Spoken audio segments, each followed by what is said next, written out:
देखिए, इंग्लिश बोलना तो लगभग हम सभी को आता है, लेकिन अगर आप लोगों के बीच अपना कुछ हटके और कुछ अलग इंप्रेशन बनाना चाहते हैं तो ज़रूरी हो जाता है कि आपकी इंग्लिश बाकी लोगों के मुकाबले थोड़ी फ्लुएंट हो।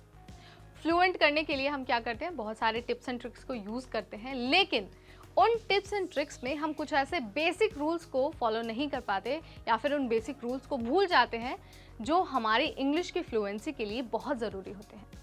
आज इस वीडियो के ज़रिए मैं आपको 4 ऐसे बेसिक रूल्स बताऊंगी जिसे अगर आप रूटीन में रोज़ फॉलो करेंगे तो आपकी जो इंग्लिश है वो बहुत बेहतरीन तो हो ही जाएगी और साथ ही आपका जो इम्प्रेशन है वो लोगों के सामने बहुत अच्छा पड़ने वाला है। तो चलिए वन बाय वन जान लेते हैं कि वो 4 बेसिक रूल्स कौन कौन से हैं।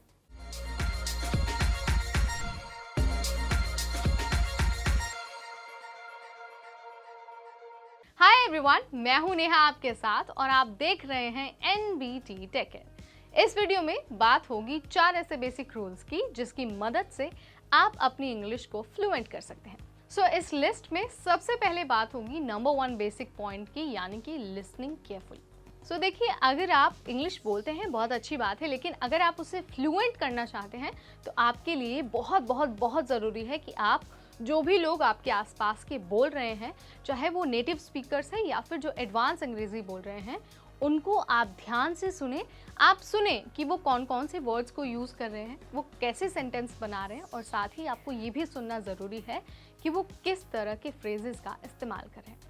अगर आप ऐसा करते हैं, यानी कि आप उन लोगों को बोलते हुए सुनते हैं, तो आपको क्या होता है, आपको आइडिया हो जाता है कि यार मुझे कैसे वर्ड्स यूज़ करने हैं, और साथ ही आपको ये भी पता चलता है कि आपको किन सेंटेंसेस का कहाँ पर इस्तेमाल करना है। अगर आपको ये चीज़ें पता होंगी तो ऑटोमेटिकली क्या होगा, आपकी जो इंग्लिश है वो फ्लुएंट हो जाएगी।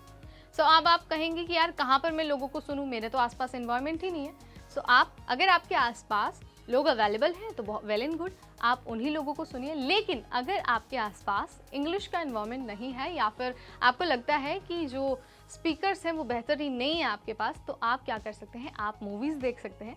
जो इंग्लिश मूवीज़ होती हैं, आप इंग्लिश मूवीज़ को देख सकते हैं, या फिर आप चाहें तो कुछ पॉडकास्ट सुन सकते हैं, या फिर आप चाहें तो न्यूज़ बहुत अच्छा ज़रिया है, आप न्यूज़ भी देख सकते हैं। लेकिन याद रखना है, न्यूज़ इंग्लिश में होनी चाहिए ताकि आपको सेंटेंस, वर्ड्स और फ्रेजेस, इन तीनों ही चीज़ों के बारे में जानकारी हो जाए।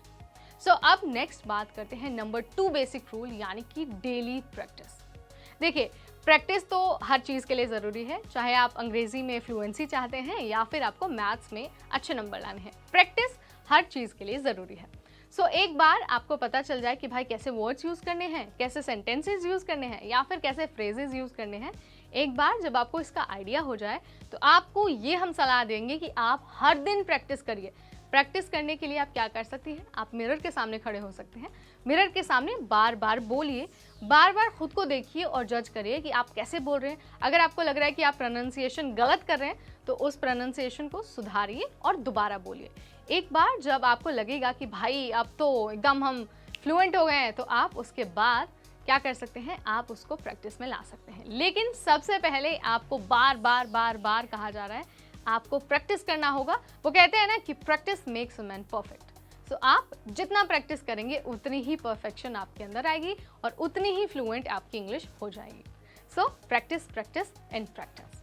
अब नेक्स्ट बात करते हैं वोकैबुलरी की। देखिए, जब आप किसी भी लैंग्वेज की बात करते हैं ना, तो वोकैबुलरी बहुत इंपॉर्टेंट हो जाती है, बी इट हिंदी लैंग्वेज और बी इट इंग्लिश लैंग्वेज। वो कहते हैं ना कि अगर आपको हिंदी में भी अगर अच्छा लिखना है या फिर अच्छा बोलना है तो आपके पास शब्दों का भंडार तो होना ही चाहिए। वैसा ही सेम अंग्रेजी में भी रूल है। अगर आपको अपनी इंग्लिश को फ्लुएंट करना है, यानी कि आपको एकदम धारा प्रवाह बोलना है, तो ज़रूरी है कि आप अपनी वोकैबुलरी पर काम करें। जितना वोकैब आपका स्ट्रॉन्ग होगा, आप उतने ही वर्ड्स को अपनी डेली स्पीकिंग में ऐड कर पाएंगे, और अगर आपके पास क्या होगा, वर्ड्स की कमी नहीं होगी, तो आप फ्लुएंटली चीज़ें बोलते जाएंगे। अब आप ये कहेंगे कि यार वोकैबुलरी कैसे बढ़ाना है, तो देखिए, वोकैब को स्ट्रॉन्ग करने के बहुत सिंपल रूल्स हैं। आपको क्या करना है, एक डिक्शनरी लेकर आना है, आप उसमें से कुछ कुछ वर्ड्स रोज़ पढ़ते जाइए, पढ़िए और उनकी मीनिंग भी चेक करिए ताकि सेंटेंस में आप उसका अच्छे से इस्तेमाल कर पाएँ। इसके साथ ही अगर आपके पास कोई अंग्रेज़ी की किताब है या फिर अंग्रेज़ी का अखबार आपके घर में आता है, तो आप उसे भी पढ़ना बिल्कुल शुरू कर दीजिए। क्योंकि क्या होता है ना कि जो बुक्स हैं या फिर जो न्यूज़पेपर हैं, उनमें बहुत तरीके के नए नए वर्ड्स लिखे होते हैं। आप जितने नए वर्ड्स को पढ़ेंगे और जितने ही न्यू वर्ड्स को अपने जो कम्युनिकेशन है उसमें यूज़ करेंगे, आप उतने ही फ्लुएंट इंग्लिश में होते जाएंगे। सो ज़रूरी है कि आप अपने वोकैब को स्ट्रॉन्ग करें। Once your vocab is strong तो आपका क्या होगा, इंग्लिश जो है वो बहुत फ्लुएंट हो जाएगी। अब आगे बढ़ते हैं और बात करते हैं last but not the least very very very important point, यानी कि मीटिंग न्यू इंग्लिश स्पीकर्स। देखिए, जब आपको लगे कि यार आपको अंग्रेजी बोलना आ गया है, तब आपको क्या करना है, अपनी फ्लुएंसी पर काम करना है। और फ्लुएंसी पर काम करने के लिए आप क्या कर सकते हैं, आप ज़्यादा से ज़्यादा उन लोगों से मिल सकते हैं जो इंग्लिश बोलते हैं और बहुत अच्छी इंग्लिश बोलते हैं। आप उनके साथ बात करने को अपनी हैबिट बनाइए, यानी कि रोज़ उनसे बातचीत करिए और उनसे जानने की कोशिश करिए कि वो किस तरह की लैंग्वेज यूज़ करते हैं। अगर आपको एक बेहतरीन इन्वायरमेंट मिलेगा जहाँ पर आप इंग्लिश बोलने वाले लोगों से बात कर पाएंगे, तो आपके लिए एक ये बूंद की तरह साबित हो सकता है और आप क्या होंगे, बहुत ही फ्लुएंट हो जाएंगे इंग्लिश में। सो याद रखिए, आपको जब सब कुछ आपके पास हो जाए, वोकैब हो जाए, आप रोज़ प्रैक्टिस कर लें, तो आप ज़्यादा से ज़्यादा इंग्लिश बोलने वाले लोगों से मिलिए और उनसे जानने की कोशिश करिए कि वो किस तरह की लैंग्वेज और किस तरह के वर्ड्स का इस्तेमाल करते हैं। सो ये 4 मैंने आपको बेसिक रूल्स बताए जिसकी मदद से आप अपनी इंग्लिश को और फ्लुएंट बना सकते हैं। अगर आपको लगता है कि कोई पॉइंट मैंने मिस किया है या फिर आपको लगता है कि ये तरीका भी हो सकता है फ्लुएंसी के लिए, तो आप हमें कमेंट सेक्शन के ज़रिए ज़रूर बताएं। इसके साथ ही आपको कौन सा वाला रूल सबसे ज़्यादा पसंद आया और कौन सा इफेक्टिव लगा, आप ये भी हमें कमेंट सेक्शन के ज़रिए बताइए, ताकि हम जान सकें कि आपने हमारी वीडियो कितनी देखी है। सो इस वीडियो में इतना ही। अगली बार हम फिर आपके सामने हाजिर होंगे ऐसी ही जानकारी भरी वीडियो के साथ। तब तक मुझे यानी नेहा को दीजिए इजाज़त।